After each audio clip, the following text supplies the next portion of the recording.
ආයුබෝවන්.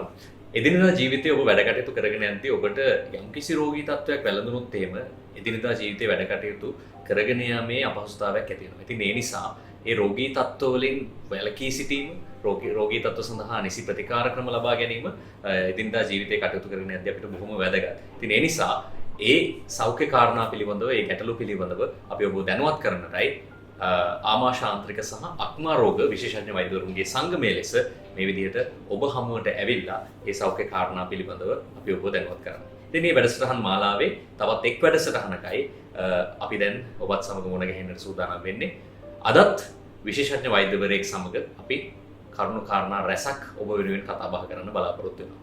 අද අපි සමග මැදිරියේ ඉන්නවා ඇඹිලිපිටිය දිස්ත්‍රික් මහරෝහලේ ආමාශාන්ත්‍රික සහ අක්මා රෝග පිළිබඳව විශේෂඥ වෛද්‍ය ධනුෂී අබේනායක වෛද්‍යතුමිය. ආයුබෝවන්. ආයුබෝවන්. හොඳයි වෛද්‍යතුමියනි, මේ අපි ආමාශාන්ත්‍රික සහ අක්මා රෝග පිළිබඳව කතා බහ කරද්දී බොහෝ රෝගාබාධ තිබෙනවා අපිට කතා බහ කරන්නට. ඉතින් ඒ රෝග අතරින් බොහෝ දෙනෙක් පීඩා විඳින රෝගයක් තමයි මේ මලබද්ධය කියලා කියන්නේ. මොකද එදිනෙදා ජීවිතයේ තමන්ගේ දෛනික වැඩ කටයුතු සිදු කර ගැනීම පවා බොහොම අපහසු තත්ත්වයකට පැමිණෙනවා මලබද්ධය රෝගය නිසා. ඉතින් මේ රෝගයෙන් පීඩා විඳින බොහෝ දෙනෙක් ඉන්නවා. ඒ නිසා අපි අද හිතුවා මේ පිළිබඳව ඔබත් සමග කතා බහ කරන්න. ඉතින් වෛද්‍යවරුන් අපි මුලින්ම පැහැදිලි කරගමු මේ මලබද්ධය කියන්නේ ඇත්තටම මේ මොන වගේ රෝගී තත්ත්වයක්ද කියන අපි මුලින් පැහැදිලි කරගමු. ඔව් නිලුපුල්. අපි ඉස්සෙල්ලාම කතා කරමු මලබද්ධය නැත්නම් කොන්ස්ටිපේෂන් කියන තත්ත්වය කියන්නේ මොකක්ද කියලා කතා කරන්න කලින් සාමාන්‍ය වැසිකිලි පුරුද්ද. සාමාන්‍යයෙන් මල පහ පිට කරන නිරෝගී පුද්ගලයෙක්ගේ ලක්ෂණ මොනවද කියන එක. ඔබේ මල පහ පිට කිරීමට අවශ්‍යතාවය සතියකට වාර 3 සිට දිනකට වාර 3 දක්වා ඕනෑම වාර ගණනක් අපි සාමාන්‍ය මල පහ පිට කිරීමේ වාර ගණනක් කියලා සැලකනවා. ඊට අමතරව සාමාන්‍ය තත්වයකදී ඔබට උදරයේ අපහසුතාවයක්වත් උදර මාර්ගයේ අවට අපහසුතාවයක් ඇති නොවිය යුතුයි. ඊට අමතරව ඔබේ මල පහවල ස්වභාවය දියර ස්වභාවයක් හෝ ඊටාම ඝන ස්වභාවයක් නොතිබිය යුතුයි. ඒක තමයි අපි සාමාන්‍ය මල පහ පිට කිරීමක් කියලා සැලකන්නේ. මල බද්ධය නැත්නම් කොන්ස්ටිපේෂන් තියෙන කෙනෙකුට මල පහ පිට කිරීමේ අවශ්‍ය වෙන වාර ගණන සතියකට වාර 3කට වඩා අඩු වෙනවා. සහ ඔවුන්ට උදරයේ උගුද මාර්ගයේ යම්කිසි අපහසුතාවයක් ඒ වගේම තාම තද ගතියට මල පහ පිට කිරීම සිද්ධ වෙනවා. ඊට අමතරව ඔබ මල පහ පිට කළත් උදර මාර්ගයේ සම්පූර්ණයෙන්ම හිස් නොවුණු ස්වභාවයක් සම්පූර්ණයෙන්ම හිස් නොවන වගේ දැනීමක් ඇති වෙනවා. සහ යම්කිසි අවහිරතාවයක් දැනෙනවා නම් අපි බ්ලොක් එකක් කියලා කියනවා. මල පහ පිට කිරීමේ යම්කිසි අවහිරතාවයක් දැනෙනවා නම් හෝ ඊටාම දරුණු තත්ත්වවලදී සමහර විට ඔබට ඇඟිල්ලෙන් මල පහ ඉවත් කරන්න වෙන තත්ත්වයකටපත් වෙන්න පුළුවන්.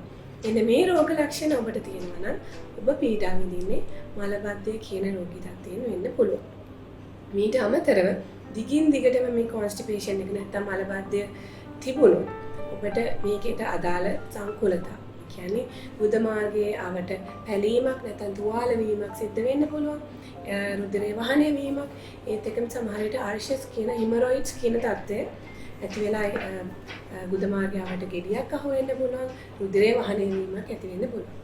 මම හිතන්නේ මේ මලබද්ධය කියන්නේ මොන වගේ රෝගී තත්ත්වයක්ද කියන එක මේ විශේෂඥ වෛද්‍යතුමිය පැහැදිලි කරා. මේ වෛද්‍යතුමිය මට අහන්න හිතුනේ මේ දැන් බොහෝ දෙනෙක් විශ්වාස කරන කාරණා තමයි දැන් දවස් 2ක් විතර තමන්ට වැසිකිලි යන්න හැකියාවක් නැත්නම් එහෙම ඕන් හිතනවා තමන්ට මලබද්ධය තියෙනවා කියලා. එතකොට ඒක අපි පොඩ්ඩක් නැවත වාරයක් පැහැදිලි කරගමු. මේ ඒ කියන්නේ දින 2-3ක් වගේ වැසිකිලි නොයෑමම මලබද්ධය කියන දේ නැත්නම් කොන්ස්ටිපේෂන් අපිට මේ නිර්ණය කරගන්න හේතුවක් වෙනවද? එහෙම නැත්නම් ඕනෙලිපුල් හොඳ ප්‍රශ්නයක්. ඇත්තටම මලබද්ධය කොන්ස්ටිපේෂන් කියන තත්ත්වය ඔබට එදිනෙදා ජීවිතයේ කටයුතු සාමාන්‍ය විදිහට කරගන්න බැරි තත්ත්වයකට පත් වුණොත් එහෙම නැත්නම් මං කිව්වා වගේ සතියක් ඇතුළත ඊටාම අඩු වාර ගණනක් මල පහ පිට කරන්න සිද්ධ වුණොත් සහ ඔබට දරාගත නොහැකි සාමාන්‍ය පරිදි වැඩ කටයුතු කරගන්න බැරි තරමට අපහසු වුණොත් තමයි අපි ඇත්තටම මේක අසාමාන්‍ය තත්ත්වයක් කියලා සලකන්නේ. හොඳයි මම හිතන්නේ මලබද්ධය ගැන පැහැදිලි වෙන්නට ඇති.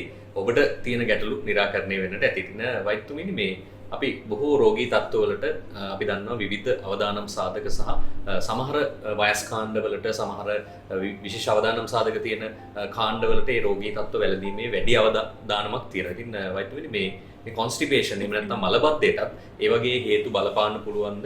මොන වගේ අවදානම් කාණ්ඩද මේ වැඩිපුර මේ රෝගී තත්ත්වය සඳහා අවදානමක් තියෙනවා? ඔව්.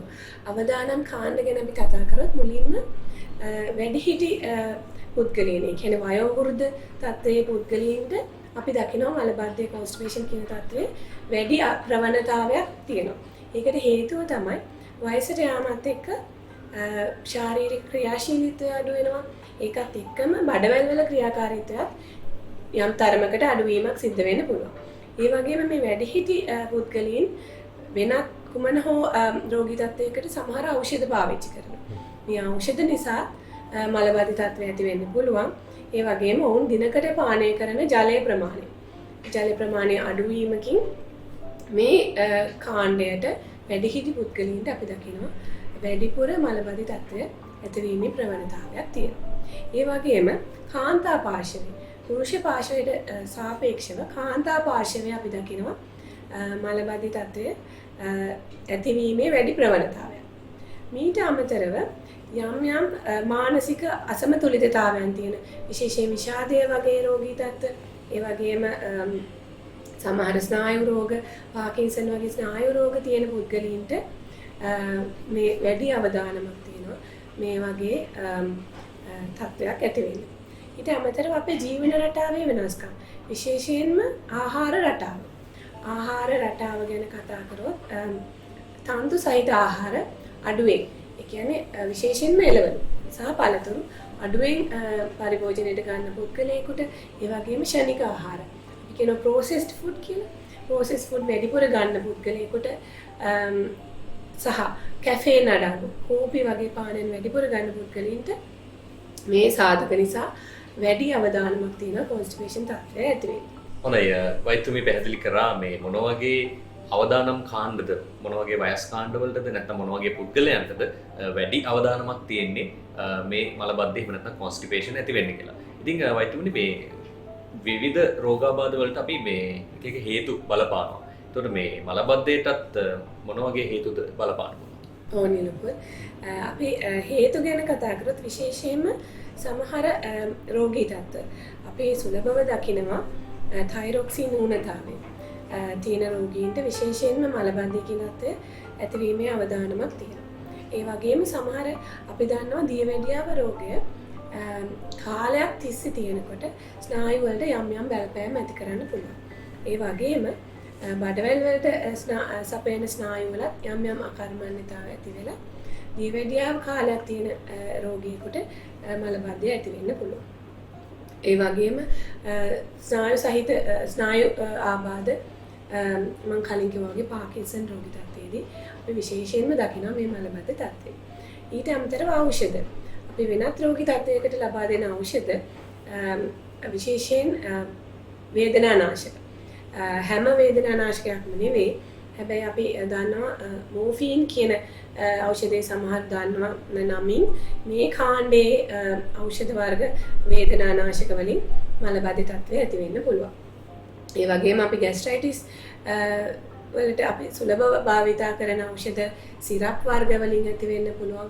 යකඩ උණතාවයට අපි භාවිතා කරන යකඩ පෙති, ඒ වගේම විෂාදය කියන තත්ත්වයේදී අපි පාවිච්චි කරන සමහර ඖෂධ ඒ වලින් මලබද්ධ තත්ත්වය ඇති වෙන්න පුළුවන්. ඊට අමතරව බඩවැල් වල යම්කිසි කෘත්‍රිමය ගැටලු, බඩවැල් වල ක්‍රියාකාරීත්වයේ යම් ගැටලු නිසා අපි විශේෂයෙන් කතා කරනවා මලබද්ධය විවිධ කාණ්ඩවලට බෙදලා. අපි ඒ ගැන මම හිතන්නේ මේ සාකච්ඡාවේදී පසුව කතා කරනවා. ඊට අමතරව ඔබේ ජීවන රටාවේ අපි දන්නවා දැන් ගොඩක් අය ගොඩාක් කාර්යබහුල ජීවිතයක් ගත කරනවා.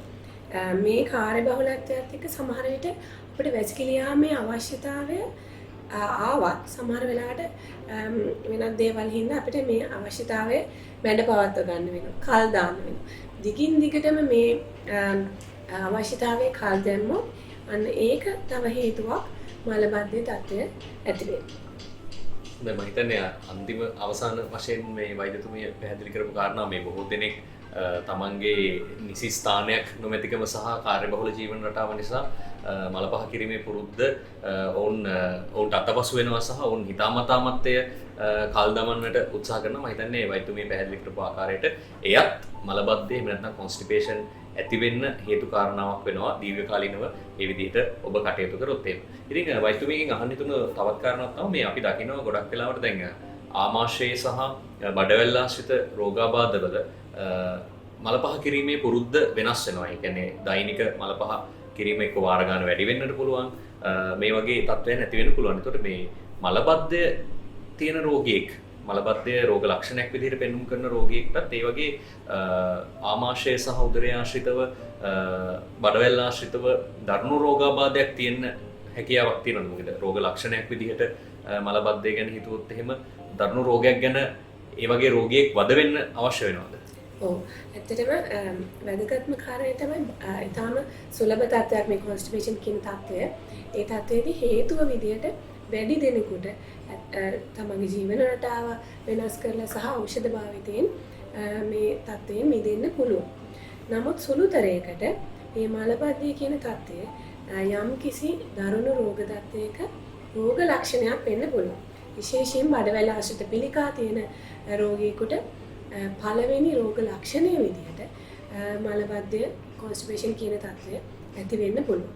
ඊට අමතරව මම කලින් කිව්වා වගේ තයිරොක්සින් න්‍යූනතාවය යම් ස්නායු ආබාධ වලදී රෝග ලක්ෂණයක් විදිහට ඇත්තටම මලබද්ධය කියන තත්ත්වය ඇති වෙන්න පුළුවන්.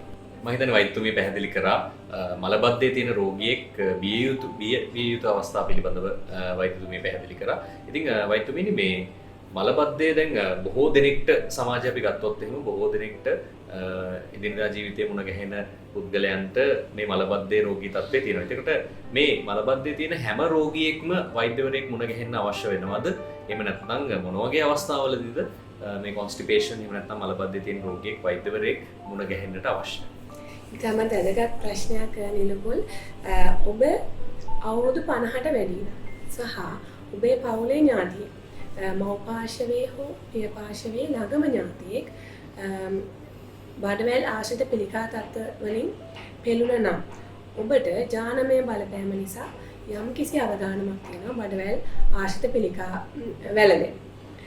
ඔබේ මලබද්ධය සතියක් දෙකක් නෙමෙයි කාලයක් තිස්සේ දිගටම සති කිහිපයක් ඔබේ ජීවන රටාව වෙනස් කරත් ඖෂධ ගත්තත් අඩුවීමක් වෙන්නේ නැත්නම් සහ ඔබට කාලයක් තිස්සේ සාමාන්‍ය වැසිකිලි පුරුද්දක් තිබිලා ක්ෂණිකව ඔබේ මල පහ කිරීමේ අපහසුතාවයක් ඇති වුණා නම් ඔබ වෛද්‍යවරයෙක් වෙත ඉක්මනින්ම යොමු වෙන්න ඕන. ඊට අමතරව ඔබට මල පහ පිට කිරීමේදී රුධිරයේ වහනය වීමක් වෙනවනම් එහෙම නැත්නම් උදරයේ හෝ ගුද මාර්ගයට යම්කිසි අපහසුතාවයක් ඇති වෙනවනම් එහෙමත් නැත්නම් ඔබට හිතා ගන්න බැරි විදිහට ඔබේ බර අඩු වෙනවා. සමහර වෙලාවට අපි බර අඩු කරගන්න යම් ආහාර රටාව වෙනස් කරනවා. එහෙම නැතුවත් සාමාන්‍ය ආහාර රටාවක් එක්ක ඔබේ බර අඩු වෙනවා නම් ඔබේ ඇඳුම් ලිහිල් වෙනවා නම් විශේෂයෙන්ම ඔබ අනිවාර්යයෙන්ම වෛද්‍යවරයෙක් වෙත යොමු වෙන්න ඕන. ඒ අවදානම් සාධක සහ ඒ අවදානමේ පසුවන සියලුම රෝගීන් වෛද්‍ය උපදෙස් වෙත යොමු වෙන්නට අවශ්‍ය වෙනවා. වෛද්‍යතුමිය මම හිතන්නේ පැහැදිලි කරා බොහොම සවිස්තරව ඔබට මලබද්ධය තියෙනවා නම් ඔබ මොන අවස්ථාවේදීද වෛද්‍යවරයෙක් මුණ ගැනීම සිදු කරන්නට ඕන කියන කාරණාව. ඉතින් මේ වෛද්‍යතුමිය මේ පැහැදිලි කරා මේ මලබද්ධය කියන දේ විවිධ කාණ්ඩවලට සහ විවිධ වර්ගවලට අපිට බෙදන්න පුළුවන් කියන කාරණාව. ඉතින් අපි ඒ පිළිබඳවත් යම්කිසි පැහැදිලිමක් කරගමු. මම හිතන්නේ මොකද අපිට ප්‍රතිකාර කිරීමේදී ඒක බොහොම වැදගත් වේවි. ඒ නිසා මේ වෛද්‍යතුමිනි මොන වගේ වර්ගද මේ මලබද්ධය කිව්වහම අපිට රෝගීනුත් බොහෝ ප්‍රමාණයක් ඉන්නවා. ඒතකොට ඒ රෝගීන්ගේ විවිධ වර්ගවල සහ විවිධ කාණ්ඩවලට ආයත් වන මලබද්ධ වර්ගයන් තියෙන්නට පුළුවන්. ඉතින් අපි ඒ පිළිබඳව පැහැදිලි කරමු. ඔව් නිලුපුල්. අපි ඉස්සෙල්ලා කතා කරා මලබද්ධයට විවිධ හේතු. ඒකෙන් එකක් විදිහට මම කිව්වා බඩවැල් ආශ්‍රිත කෘත්‍යමය ගැටලු කියන්නේ. ඒ කියන්නේ බඩවැලේ කිසිම ව්‍යුහමය වෙනසක් නැහැ. බඩවැල් ක්‍රියාකාරීත්වය අපි අපි දන්නවා අපි ආහාර ගත්තට පස්සේ ආමාශය ඊට පස්සේ කුඩාන්ත්‍රයට සහ ඊට පස්සේ මහාන්ත්‍රයෙන් අන්තිමට ගුද මාර්ගයට මල පහ එකතු වෙනවා. මේ එකතු වීමේදී මහා බඩවැල හරහා මල පහ ගමන් කිරීමේ යම්කිසි වේගයක් තියෙනවා. මේ වේගය සාමාන්‍යද නැත්නම් මන්දගාමීද කියන එක අනුව අපි යම් යම් කාණ්ඩවලට බෙදෙනවා. ඒකෙන් පළවෙනි කාණ්ඩය තමයි normal transit constipation. ඒ කියන්නේ මල පහ ගමන් කිරීමේ වේගයේ කිසිම අඩුවක් නැහැ. නමුත් ඔබට පින්තූරයෙන් බලා ගන්නත් පුළුවන් මල පහ සාමාන්‍ය විදිහට ගමන් කරනවා. ගුද මාර්ගයේ එකතු වෙනවා. නමුත් රෝගියාට මලබද්ධයේ රෝගී තත්ත්වය තියෙනවා. ඒකට විශේෂයෙන් හේතුවක් අපි කතා කරනවා irritable bowel syndrome කියලා තත්ත්වයක්. මේක යම්කිසි කෘත්‍යමය ගැටලුවක් නිසා ඇතිවෙන තත්ත්වයක්. ඒකද විශේෂයෙන්ම මලබද්ධයක් එක්ක උදරයේ අපහසුතාවයක්, කැක්කුමක් වගේම උදරයේ ඉදිරියට නෙරා යෑම. ඒ කියන්නේ bloating කියලා අපි කියනවා. එකක් එක්ක තමයි මේ irritable bowel syndrome එක ඇති වෙන්නේ. එතකොට අපි මේ මලබද්ධයේදී ඊටාම ඝන මල පහ පිට වෙනවා කියලා කිව්වට අපි කොහොමද රෝගියාගෙන් දැනගන්නේ ඇත්තටම ඒගොල්ලන්ගේ මල පහ තදට පිට වෙනවා කියලා. මේකෙදී අපි පාවිච්චි කරන ස්කේල් එකක්, ඒ කියන්නේ දර්ශකයක් තියෙනවා. Bristol School scale කියලා. ඒකෙදී අපි පින්තූරයේ ඔයගලන්ට පේනවා ඇති type 1 ඉඳලා type 7 කාණ්ඩ 7කට බෙදලා තියෙනවා. අපිට පුළුවන් මේ රෝගියාට පෙන්නලා ඔබේ මල පහ මේ කාණ්ඩ 7 කුමන කාණ්ඩයටද අයිති වෙන්නේ. එතකොට අපි normal සාමාන්‍ය මල පහ ස්වභාවය කියලා අපි කියන්නේ 3 4 5 කාණ්ඩ. 1 2 කාණ්ඩ වලට අයිති නම් ඔබේ මල පහ වල ස්වභාවය අපි කියනවා ඒක constipated stool. එහෙම නැත්නම් මලබද්ධය ආශ්‍රිත වෙන තාම තද මල පහ තත්ත්වයක් කියලා. 6-7 වර්ග අපි පාචන නැත්නම් ඩයරියා කියන තත්ත්වයේදී එන වතුර ස්වභාවයක්, දීර්ඝ ස්වභාවයක් තියෙන මල පහ. එතකොට අපි මේ normal transit constipation එක නැත්නම් irritable bowel syndrome එක එන constipation එකට ඖෂධ මගින් ප්‍රතිකාර කරන්න පුළුවන්. ඒ වගේම ඊළඟ කාණ්ඩය තමයි slow transit. ඒකෙදී මහා බඩවැල හරහා ගමන් කරන මල පහ ගමන් කිරීමේ යම්කිසි මන්දගාමී ස්වරූපයක්. ඊටාම හිමින් තමයි ගමන් කරන්නේ. ඔබට පින්තූරේ පේනවා ඇති ගුද මාර්ගයේ මල පහ එකතු වීම අඩුයි. අපි දන්නවා ගුද මාර්ගයේ මල පහ එකතු වීමත් එක්ක තමයි අපිට දැනෙන්නේ අපිට මල පහ පිට කරන්න අවශ්‍යතාවයක් එනවා කියලා. ඒ අවශ්‍යතාවය අඩුයි. ඒත් එකම වැඩි කාලයක් බඩවැල් වල මල පහ රැඳෙන නිසා මල පහ වල අඩංගු ජලය අවශෝෂණය නිසා ඉතාම තද ගතියක් මල පහ වල ඇති වෙනවා. ඊළඟ අන්තිම කාණ්ඩය තමයි dysenergic defecation කියලා කියන්නේ. ඔබට පේනවා ඇති සාමාන්‍ය විදිහට මල පහ උද මාර්ගයේද නැත්නම් රෙක්ටම් එකට එකතු වෙනවා. එකතු වුණත් ඔබට සාමාන්‍ය විදිහට මල පහ කිරීමේ අවශ්‍යතාවය දැනෙනවා. නමුත් අපි දන්නවා බඩවැල් වල පේශි හා ස්නායු නිසි සම්බන්ධීකරණයක් තිබුණේ නැත්නම් මේ රෙක්ටම් එකෙන් ගුද මාර්ගයෙන් එළියට මල පහ පිට කිරීම අපහසුයි. මෙන්න මේ සම්බන්ධීකරණයේ ගැටලුවක් නිසා මේ dysenergic defecation තත්ත්වයේදී අපිට මල පහ කිරීම අවශ්‍යතාවය දැනෙනවා. නමුත් පිට කරගන්න බැහැ. ඔය කාණ්ඩ තුන තමයි ප්‍රධාන වශයෙන් අපි මේ බඩවැලේ තියෙන ගැටලු නිසා ඇතිවන ප්‍රධාන constipation වර්ග තුන. මේ දැන් වෛද්‍යතුමිය බොහොම සවිස්තරව මේ මලබද්ධයේ එහෙම නැත්නම් constipation වල වර්ග පිළිබඳව සවිස්තරව පැහැදිලි කිරීමක් කරා වෛද්‍යතුමිය. මම හිතන්නේ මේ ඊළඟට මට අහන්න හිතුණු කාරණාව තමයි දැන් අපි ඕනෑම රෝගයක් ගත්තොත් එහෙම රෝගය විනිශ්චය කරගන්නට සායනිකව අපිට රෝග ලක්ෂණ දිහා බලලා රෝගියාගේ තියෙන ඒ වගේම භෞතිකව එයාට තියෙන රෝග ලක්ෂණ පිළිබඳව සැලකිලිට අරගෙන අපිට ඒ රෝගය විනිශ්චය කිරීමේ හැකියාව තියෙනවා. මලබද්ධය වගේ රෝගී තත්ත්වයකුත් අපිට ඒ විදිහට සායනිකව පමණක් ඒ කියන්නේ රෝග ලක්ෂණ වලින් පමණක් අපිට රෝග විනිශ්චයට එන්න පුළුවන්ද? එහෙම නැත්නම් ඒ සඳහා යම් පරීක්ෂණ හෝ රසායනික පරීක්ෂණ අපිට කිරීමේ අවශ්‍යතාවයක් තියෙනවද? ඕනෙලකුල් ඉස්සලම කියන්න ඕනේ වෛද්‍යවරයෙක් වෙත ඔබ යොමු වුණාම වෛද්‍යවරයා කරන පරීක්ෂණ සම්පූර්ණයෙන් තීරණය වෙන්නේ ඔබේ සායනික ඉතිහාසය. කියන්නේ ඔබ දෙන විස්තරය සහ වෛද්‍යවරයා ඔබ පරීක්ෂා කිරීමෙන් ලබා ගන්න සායනික නිර්ණය. අපි වෛද්‍ය මොන වගේ ගැටලුවක්ද මේ රෝගියාට තියෙන්නේ කියලා යම්කිසි නිර්ණයකට එනවා. ඒ නිර්ණය අනුව තමයි අපි කරන පරීක්ෂණ තීරණය වෙන්නේ. එතකොට මුලින්ම ඔබ මේ පරීක්ෂණ කීපයකට ලක් වෙන්න ඉඩ තියෙනවා. විශේෂයෙන් ෆුල් බ්ලඩ් කවුන්ට් කියන ටෙස්ට් එක, ඊළඟට තයිරොක්සින් හෝමෝන ලෙවල් එක අපිට බලන්න පුළුවන්. ඒ වගේම සමහර විට ඔබට දියවැඩියාව තියෙනවද නැද්ද කියන එක බලන්න ඒ රුධිර පරීක්ෂණයක් කරන්න පුළුවන්. ඊට පස්සේ කරන පරීක්ෂණ සමහර විට ගොඩක් වෙලාට විශේෂිත පරීක්ෂණ, සමහර විට ඒක සිග්මොයිඩොස්කෝපි නැත්නම් කොලොනොස්කෝපි පරීක්ෂණයක් වෙන්න පුළුවන්. ඒකෙදි කරන්නේ කැමරාවක් ගුද මාර්ගයෙන් ඇතුල් කරලා බඩවැල ඇතුළ පරීක්ෂා කරන එක. එහෙම නැතිනම් විශේෂිත පරීක්ෂණ කීපයක් තියෙනවා ඔබට බලන්න පුළුවන්. එකක් තමයි ඒනොරෙක්ටල් මැනෝමෙට්‍රි. මේ පරීක්ෂණයේදී වෙන්නේ ගුද මාර්ගයට යම්කිසි උපකරණයක් ඇතුල් කරලා මල පහ පිට කිරීමේදී ඇතිවෙන පීඩන වෙනස්කම්, මැනෝමෙට්‍රි කියන්නේ ඒක, පීඩන වෙනස්කම් අපිට chart එකක බලන්න පුළුවන්. ඒකෙන් අපිට යම්කිසි අදහසක් ගන්න පුළුවන් මේ පීඩන වෙනස්කම් එක්ක මොන වර්ගයේ කුමන හේතුවක් නිසා මේ මලබද්ධ තත්ත්වය ඇති වෙලා තියෙනවා කියන එක. ඊළඟට තව පරීක්ෂණයක් තියෙනවා බැලූන් එක්ස්පල්ෂන් ටෙස්ට්. ඒ කියන්නේ අපි බැලූන් එකක් ගුද මාර්ගයෙන් ඇතුල් කරනවා. ඒ බැලූන් එක අපි ටික ටික වතුරෙන් දියර වලින් පුරවනවා. ඒ පුරවද්දී යම් කිසි වෙලාවක රෝගියාට දැනෙනවා මට මල පහ පිට කිරීමේ අවශ්‍යතාවයක් තියෙනවා කියලා ඒ සංවේදනය දැනෙනවා. ඒ වෙලාවේදී අපි කියනවා මේ බැලූන් එක මල පහ පිට කරන විදිහටම එළියට පිට කරන්න කියලා. ඒ බැලූන් එක පිට කරන්න ගතවන කාලය අනුව යම් කිසි නිර්ණයක් ගන්න පුළුවන් අපිට මොන වගේ කාණ්ඩයක මොන වගේ විදියේ මලබද්ධයක් මේ රෝගියාට තියෙනවා කියලා. ඊළඟට ට්‍රාන්සිට් ස්ටඩි කියලා පරීක්ෂණයක් තියෙනවා. ඒකෙදී අපි ඇත්තටම එක්ස්රේ පරීක්ෂණයක් ඒක. මුලින්ම අපි කැප්සියුල් එකක් කරලක් දෙනවා රෝගියාට. ඒක ඇතුලේ තියෙනවා කුඩා කැබලි. ඒක අපිට එක්ස්රේ එකෙන් බලන්න පුළුවන්. ඒක ශරීරයට කිසිම හානියක් නැහැ. ඒක බඩවැලේදී ඒ කැබලි ටික මුදාහරිනවා. ඒ කැබලි අපි යම් කිසි දවස් ගානකින් එක්ස්රේ එකක් කරනවා. ඒකින් අපි බලනවා ඒ වගේ කැබලි කීයක් බඩවැලෙන් පිට කරන්න බැරුව බඩවැලේ රැඳිලා තියෙනවා කියලා.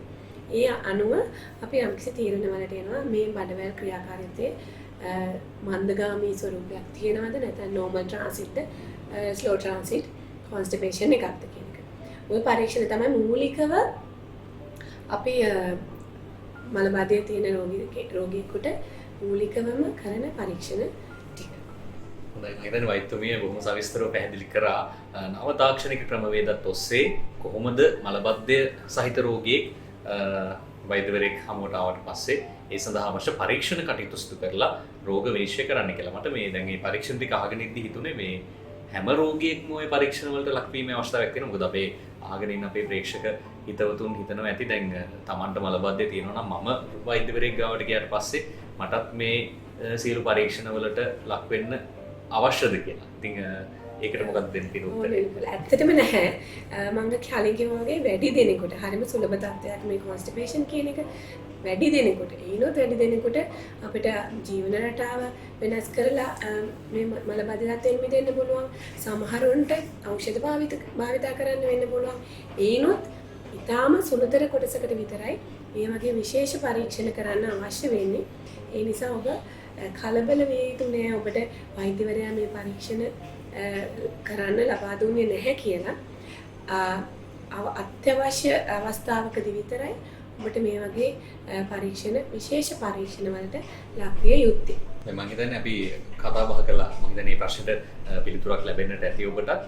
අපි කතා බහ කළා මේ මලබද්ධය එහෙම නැත්නම් constipation අපි කොහොමද හඳුනාගන්නේ? රෝග ලක්ෂණ පිළිබඳව කතා බහ කළා. ඒ වගේම රෝගය හඳුනා ගැනීමට සහ වෛද්‍යවරයෙක් හමුවට එන්න ඕනේ මොන වගේ අවස්ථාවලදී කියලා කතා බහ කරා. ඒ වගේම රෝග විනිශ්චයට අදාළ වෙන කාරණා පිළිබඳවත් ඒ සඳහා අවශ්‍ය පරීක්ෂණ මේ කියන සියලු කටයුතු පිළිබඳව අපි කතා බහ කරා. ඉතින් වෛද්‍යතුමීනි දැන් මලබද්ධයේ තියෙන රෝගියෙක් මේ විදිහට ඇවිල්ලා රෝග ලක්ෂණත් එක්ක ඇවිල්ලා රෝගය හඳුනා ගැනීමෙන් සහ රෝග විනිශ්චයෙන් පස්සේ අපි ප්‍රතිකාර ක්‍රම පිළිබඳව මතක් කරමු. කොහොමද මොන වගේ ප්‍රතිකාර ක්‍රමද අපිට තියෙන්නේ? ඕ නිලුපුල් ප්‍රතිකාර වලදී මම මුලින්ම පටන් ගන්නම් ඔබේ ජීවන රටාව. ඒක තමයි අපිට කරන්න පුළුවන් ලේසිම දේ. අපේ ජීවන රටාව වෙනස් කිරීමෙන් කොහොමද අපි මේ තත්ත්වයෙන් මිදෙන්න උත්සාහ කරන්න කියලා. ඒත් මුලින්ම අපේ ආහාර රටාව. ආහාර රටාව පුළුවන් තරම් ආහාරයට තන්තු එකතු කරගන්න, විශේෂයෙන් එළවලු සහ පළතුරු පුළුවන් තරම් ආහාරයට එකතු කරගන්න. ඒ වගේම ෂණික ආහාර, processed food පාවිච්චි ගොඩාක් අඩු කරන්න.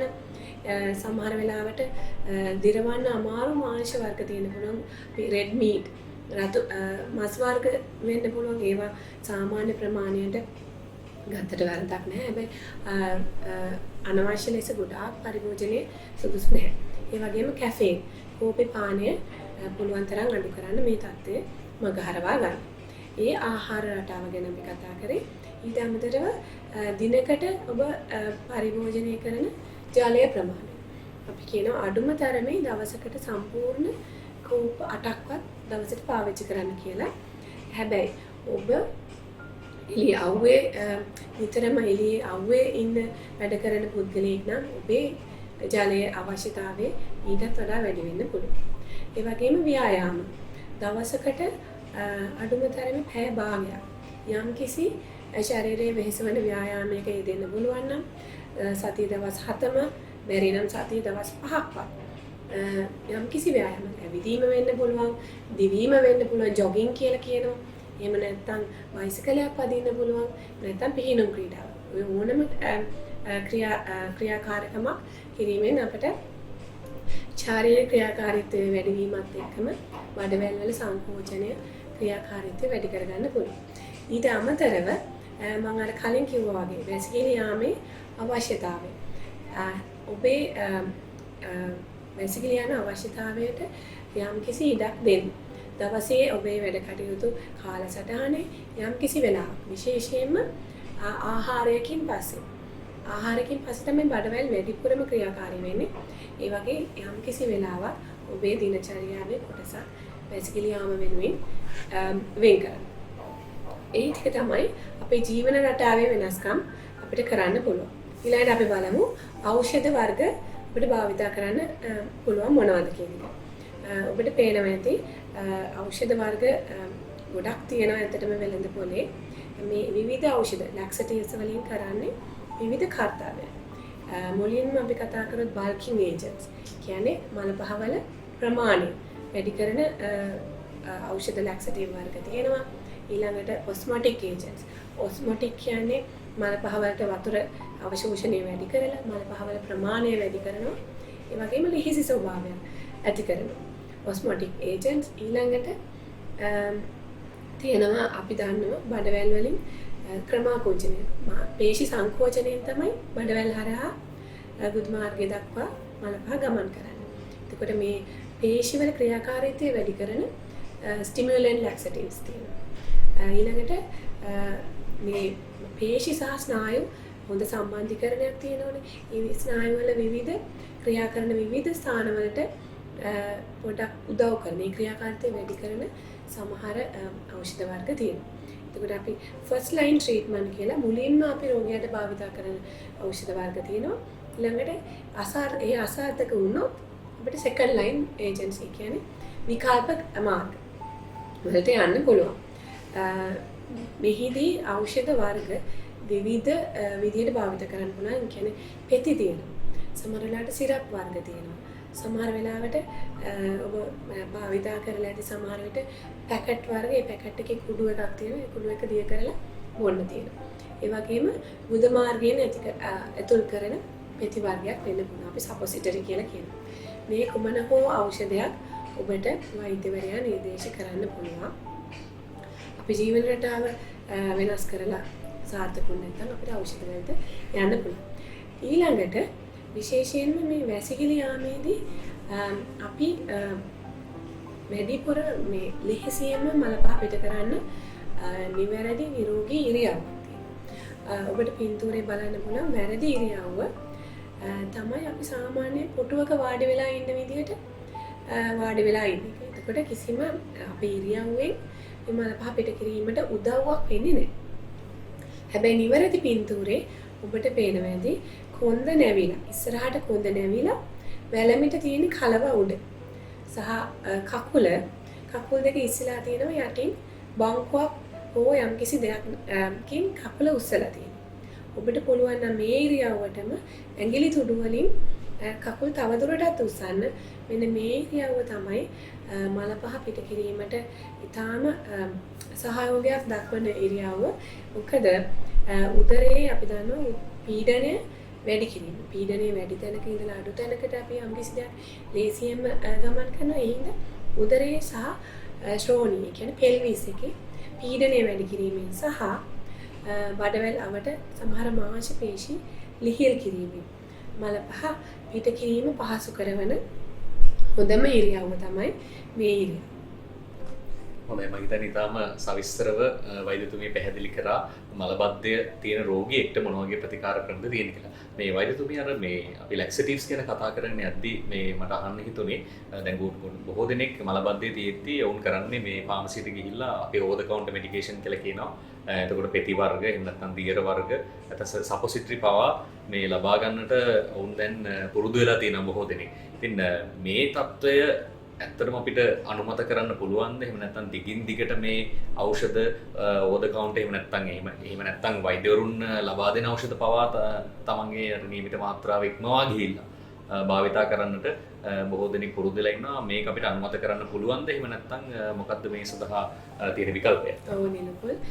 අපි ඇත්තටම නිතරම දකින දෙයක් තමයි ලැක්සටිව් කියන ඖෂධය මිස්යූස්. ඒ කියන්නේ අවශ්‍ය පමණට වඩා පාවිච්චි කරන රෝගීන් වෛද්‍ය ප්‍රතිකාර ලබා ගන්නේ නැතුව. ඇත්තටම ලැක්සටිව් එකක් කෙටි කාලයකට භාවිතා කිරීමෙන් වරදක් නැහැ. අපිට සමහර ඕවර් ද කවුන්ටර් මෙඩිකේෂන්, ඒ කියන්නේ වෛද්‍ය නිර්දේශයකින් තොරව අපිට ඔසුසලින් ෆාමසියෙන් ලබා ගන්න පුළුවන් සමහර ඖෂධ තියෙනවා. ඒ ඖෂධ කෙටි කාලයකට සතියකට දෙකකට පාවිච්චි කළා කියලා වරදක් නැහැ. නමුත් ඔබට ඖෂධ භාවිත කරත් මේ කොන්ස්ටිපේෂන් මලබද්ධ තත්ත්වය දිගින් දිගටම තියෙනවා නම් අනිවාර්යෙන් ඔබට වෛද්‍යවරයෙකු වෙත යොමු වෙන්න වෙනවා. මොකද ඖෂධ කියන එක දිගු කාලීනව භාවිතා කරන්න එතරම් සුදුසු නැහැ. විශේෂයෙන්ම සමහර ඖෂධ වලින් බඩවැල් වල ක්‍රියාකාරීත්වය, ඒ කියන්නේ අපි ඒවට ඩිපෙන්ඩ් වෙනවා. ඒවත් එක්ක අපි බඩවැලුත් ඖෂධ නැතුව බැරි තත්ත්වයකට සමහර වෙලාවට පත් වෙනවා. සමහර විශේෂයෙන් සමහර ලැක්සටිව් වර්ග දිගු කාලීන භාවිතය අහිත කරයි. බඩවැල් වල ක්‍රියාකාරීත්වය අඩු වෙනවා. ඒ නිසා දිගින් දිගටම වෛද්‍ය නිර්දේශයකින් තොරව මේ ඖෂධ භාවිතයෙන් වළකින්න ඔබට ළඟම ඉන්න වෛද්‍යවරයා ගාවට ගිහිල්ලා මේ තත්ත්වය ඉදිරිපත් කරලා අවශ්‍ය පිළියම් ලබා ගන්න පුළුවන්. හොඳයි, ඒ විදිහට හැකි සෑම අවස්ථාවෙදීම වෛද්‍ය උපදෙස් පිළිපැදීමෙන් මම හිතන්නේ ඔබට අර ඒ தত্ত্বය අවම කරගැනීමේ හැකියාව තියෙනවා. ඒ වගේම මේ වෛද්‍යතුමියනි දැන් මේ මලබද්ධය කියන්නේ ඇත්තටම අපි කතා කරා දැන් මේ වැඩසටහන ආරම්භයේ පටන්ම අපි කතා කරා මේක බහුලව බොහෝ දෙනෙක්ට එදිනෙදා ජීවිතයේදී මුහුණ දෙන්න සිදුවන රෝගී තත්ත්වයක් කියලා. එතකොට මේක අපි රෝගය වැළඳුනාට පස්සේ එතනින් පස්සේ ප්‍රතිකාර කරනවට වඩා ඇත්තටම වළක්වා ගන්නට පුළුවන් නම් නිසි වැසිකිලි පුරුදු ඇති කරගන්න පුළුවන්. මම හිතන්නේ කුඩා කාලේ ඉඳන්ම මේ පුරුදු හරි විදිහට නිවැරදි විදිහට ඇති කර ගැනීමෙන් මේ මලබද්ධය රෝගී තත්ත්වයේ වැළඳීම මම හිතන්නේ වළක්වා ගැනීමේ හැකියාව තියෙනවා. ඉතින් මයිතුමිනි අපිට මේ සඳහා මොනවද කරන්න පුළුවන්? අපිට නිසි වැසිකිලි පුරුදු කොහොමද ඇති කරගන්නේ? මොන වගේ දේවල්ද අපිට කරන්න පුළුවන්? අපි මේ පිළිබඳව අවසාන වශයෙන් මතක් කරමු. ඔව්, විශේෂයෙන්ම ඇත්තටම වළක්වා ගැනීමට මම කිව්වා වගේ ජීවන රටාවේ වෙනස්කම් තමයි කරන්න තියෙන්නේ. අපි ආයි මතක් කරොත් ඔබේ ආහාර, දෛනික වතුර පරිභෝජනය, ව්‍යායාම සහ විශේෂයෙන් වැසිකිලි පුරුදු. එතකොට අපිට පුළුවන් නම් ඔබේ දිනචරියාව යම්කිසි වෙලාවක් ඔබගේ කෑම වේලකට පසුව වෙන්න පුළුවන්. ඔබට පහසු ඕනම වෙලාවක්. හැබැයි දවසකට විනාඩි 10ක්වත් අපිට පුළුවන් නම් වැසිකිළිය වෙනුවෙන් වෙන් කරන්න. ඊටමත් හොඳ පුරුද්දක්. ඒක දිගින් දිගටම ඔබ පවත්වාගෙන ආවොත් ඒක ඔබේ පුරුදු දිනචරියාවට එකතු වෙනවා. ඉතින් ඊළඟට අපිට වැඩ කරන ස්ථානයේ හෝ ගෙදර හෝ වේවා වැසිකිලි යාමේ අවශ්‍යතාවය අවශ්‍ය දැනුණු ගමන්ම ඔබට පුළුවන් නම් ඒ කාර්යයේ නිරත වෙන්න විනාඩි 10කට ඔබේ කාර්යබහුල ජීවන රටාව පොඩ්ඩකට නවත්තලා ඒ කාර්ය ඉතාම වැදගත් සහ ඒම ඒ පුරුද්ද වැසිකිලි පුරුද්ද ඇති නොවුනොත් ඔබට ඊට වඩා ගැටලුකාරී තත්ත්වයකට මුහුණ දෙන්න වෙනවා. ඒක ගැන හිතලා ඔබේ ජීවන රටාව ඒ විදිහට වෙනස් කරගත්තොත් මම හිතන්නේ ඔබට ඖෂධ ලබා ගැනීමේ අවශ්‍යතාව මුවන් තරම් අඩු කරන්න පුළුවන්. හොඳයි, මේ විදිහට නිසි සෞඛ්‍ය පුරුදු ඔබ අනුගමනය කරොත් එහෙම මලබද්ධය වැළඳීම වළක්වා ගැනීමේ හැකියාව තියෙනවා. ඉතින් අද දවසේ අපි බොහෝ වෙලා ඔබත් සමග කතා බහ කළා මලබද්ධය එහෙම නැත්නම් කොන්ස්ටිපේෂන්. ඔබට සියලු දෙනාටම මේ බහුතර පිරිසකට බලපාන රෝගී තත්ත්වයක්, බොහෝ දෙනෙක් පීඩා විඳින රෝගී තත්ත්වයක්. ඉතින් ඒ නිසා ඒ පිළිබඳවයි අද දවසේ අපි ඔබව දැනුවත් කළේ. අද දැනුවත් කිරීම සඳහා අපත් සමග සම්බන්ධ වුණා ඇඹිලිපිටිය දිස්ත්‍රික් මහරෝහලේ ආමාශාන්ත්‍රික සහ අක්මා රෝග පිළිබඳ විශේෂඥ වෛද්‍ය ධනුෂි අබේනායක විශේෂඥ වෛද්‍යතුමනි, වෛද්‍යතුමිනි ඔබට බෙහෙවින් ස්තුතියි. අයබෝවන්. අයබෝවන්, බොහොම ස්තුතියි. හොඳයි, අපි තවත් දවසක හමු වෙන බලාපොරොත්තුවෙන් අපි අදට සමගන්නවා ආමාශාන්ත්‍රික සහ අක්මා රෝග විශේෂඥ වෛද්‍යවරුන්ගේ සංගමයේ මේ දැනුවත් කිරීමේ වැඩසටහන් මාලාවේ තවත් එක් වැඩසටහනකුයි මෙලෙසින් නිමාවට පත්වන්නේ. ඉතින් අපි තව දිනක හමු වෙමු. තවත් තොරතුරු කතා කරමු. ඔබට සුබ දවසක්, සුවදායක දිවියක්.